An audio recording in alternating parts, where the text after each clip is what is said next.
The fractal technique is a technique that I use for AI that I have discovered is one of the best ways to write fiction with AI. And to my knowledge, I'm the first one to use this term fractal technique.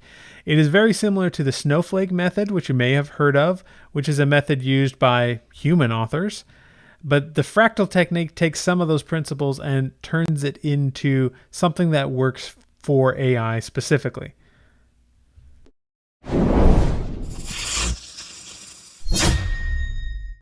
So in case you're wondering what a fractal is, this is a basic example. This is just a standard fractal generator. You can find a lot of these online.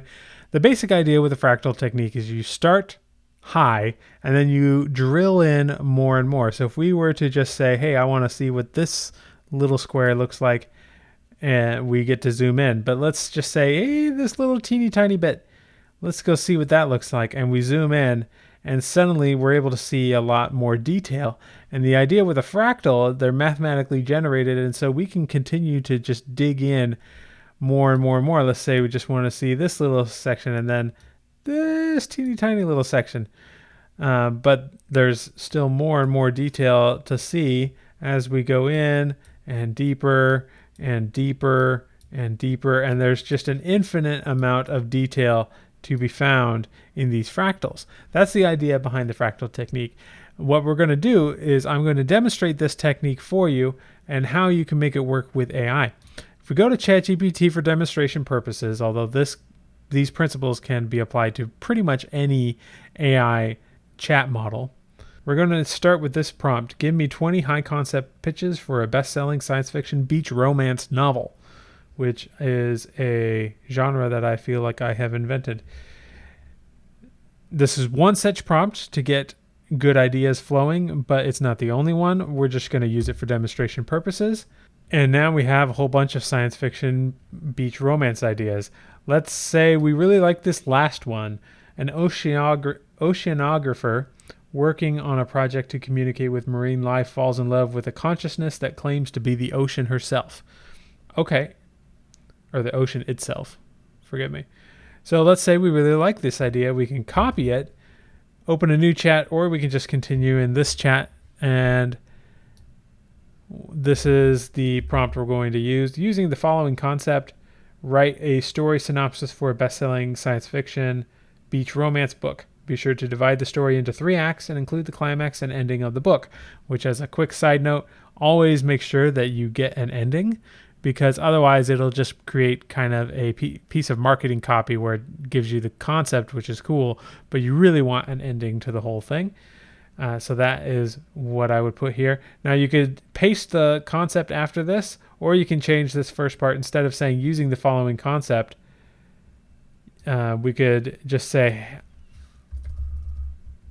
I like option 20 of the options it gave us before. Using that that idea, write a story synopsis, yada, yada, yada, and then this is what it gives us. All right, and now that we have given it that prompt, it has now expanded that quick little story idea into a fully fledged Act 1, Act 2, Act 3. It made up a lot of stuff here, which actually makes some sense. This isn't a bad synopsis by any means.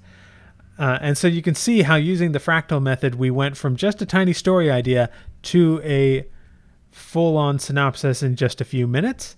And as you're doing this, you will want to be fixing up everything as you go along. So I would not normally take this synopsis just as it is and then just continue on. You're going to want to look at this, read through it, make sure it is doing and saying everything you want it to. You might need to change a few problems with it. Maybe there's some plot holes or such, or you want to change a character or add a character, whatever it is. This is also the point at which I would start brainstorming characters, world building, getting a lot of that other detail that you need for your story ready and ready to go, because you're going to need that for some of these future steps. But for the purposes of this video, since we are bound by time, let's just move on to the next major stage in the fractal process, which is turning this synopsis into an outline.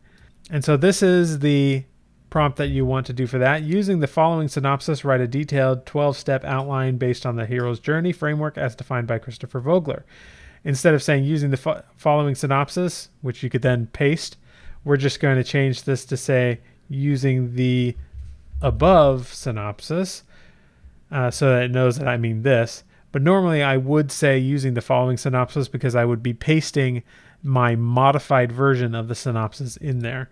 And then you hit enter and it gives you a outline. And now we have a 12-step outline for this novel based on the hero's journey.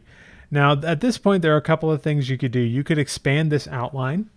You could figure out how many chapters you're going to have. And in this case, we're just going to assume we've got one chapter per step on the hero's journey. So a total of 12 chapters, which would make it roughly a decent-sized novella. And that is something I like to do for novellas, is using the hero's journey as a 12-chapter outline. But you could also expand this to a 24-chapter outline using the 24-novel outline by Derek Murphy, or you could just add whatever chapters you want here. That's really up to you. But we're just going to assume that this is a 12-chapter outline using the hero's journey and move on to the next step, which is to create your story beats. Story beats are somewhat important because it's the step right before you get to the final prose. So let's just pick one of our chapters. Let's just pick this first one.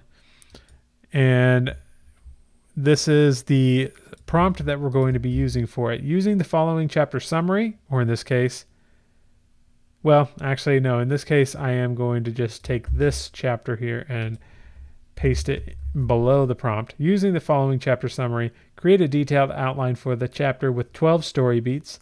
They delve deeper into the specific action and emotional beats that happen throughout the entire chapter. So what we're trying to get out of it is a list of 12 story beats that really take you into the action for this particular chapter. And now, if you recall, the chapter we have here is Ordinary World. We're introduced to Lillian Carmichael, an oceanographer working on the Ocean Speak project on the remote White Sands Island. She lives a solitary life, dedicated to her research, but also somewhat lonely. So let's see if this actually manages to flesh that out. We got story beat 1, story beat 2, story beat 3, etc. The chapter opens with Lillian alone in her makeshift lab on White Sands Island, engrossed in her research, the Ocean Speak project. She's depicted as dedicated, analytical, and deeply passionate about understanding marine communication. Lillian takes a break and walks along the beach, looking out at the ocean with a mix of reverence and curiosity. Her solitude is highlighted, the vastness of the sea, a stark contrast to her isolated existence. All right, so now we have this list of 12 story beats that will roughly create a full chapter. You can look at these story beats as representing roughly 200 to 300 words of the finished manuscript, and I use story beats because they work really well with pseudowrite. So you could, at this point, take these beats and just copy and paste them into pseudowrite and work with them from there. But in this particular tutorial, I'm going to show you how to do it in ChatGPT. You could also do the same thing in Claude using one of the different methods that you can use to access Claude. So we've gotten this far, and there is a lot that we can do from this point to flesh this out. And I highly, highly recommend that you thoroughly edit these beats to be more what you want and to be more specific about the action that happens. For instance, saying that she takes a break and walks along the beach, that's fine. Looking out on the ocean with a mix of reverence and curiosity. Her solitude is highlighted.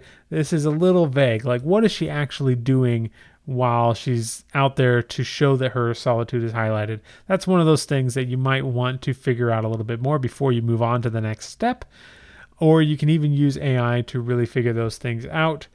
But in general, I do recommend really working with these story beats because this is going to be the most important step before the final generation, which we're going to do now. I, for the purposes of this video, will not be fleshing these out anymore, but we are going to look at this next prompt, which looks something like this. Write 600 words of a chapter based on the following 2 story beats and using the following details. And we give it the genre, science fiction, beach romance, the tone, lighthearted. Point of view is first-person point of view from the character's name, which in this case is Lillian Lillian's perspective. And then we add in the beats here. So we can just copy those first 2 beats and paste them in here. Now you might be wondering, why am I only putting 2 beats in here? Why am I asking it to do 600 words? Why aren't I asking it to just do all 12 at once?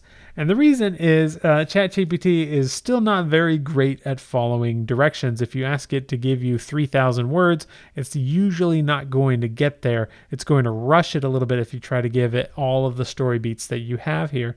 I'm hopeful that this will change in the future and that we'll be able to put in all 12 of these story beats and just say, okay, write a full chapter based on those 12 and make it approximately, X amount of words. But doing so is a little bit hard. And so it is generally better to work in about 600 word chunks, which for me is about 2 story beats, or just a little more than that. So 2 to 3 story beats for 600 words. And then you can move on to the next couple of story beats and so on. But now that we have this prompt, which is a stripped down prompt, I will say, you can add a lot more information here. You can add information about the settings. You can add information about the character. All those things that you should be developing earlier in the process, you can input information about that here. Like, what does she talk like? What does the sunset look like on this beach, this alien beach? All kinds of things to really add extra flavor to the plot so that it knows really what it should be doing. Once you have all of that here inside your prompt, you can then hit enter and it will actually start to write the actual chapter. And here we go. There's something magical about the ocean at dawn. As an oceanographer stationed on the secluded White Sands Island, I often find myself lost in its infinite mystery, my days oscillating between analytical rigor and the tranquility of solitude. A little general, a little bit bland, but that's one of the things that you're going to need to do, is to edit this thing down so that it works, because the whole point of this exercise is to get you past the blank page and to get you 50% of the way there so you can take it the other 50%, because there's going to be a lot of stuff in here that you keep because it's really getting good at writing. And the more you're able to optimize these prompts, especially this last prompt where you're giving it style information, where you're giving it genre and tone and character information, the better you can optimize that. Because you notice I didn't add a style thing in here, but I would if I were doing this seriously. I would do that. And then you can see we got a pretty decent amount of text. I doubt this is a full 600 words. We can check. Oh, it turns out it was actually 626 words. So well done, ChatGPT. It's sticking to my instructions. And at this point, you can then copy this prompt, put it in here, then put the next 2 story beats in there. And maybe you noticed in the first generation, it was getting really mushy with the information. And so you could just add a line here and say style, avoid mushy dialogue and descriptions, use realistic and punchy dialogue, whatever you feel needs to go into this space.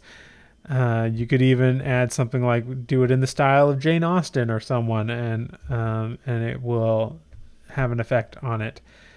And so that is one of the important things as you are going through each generation, is figuring out what is it doing consistently in a way you don't like.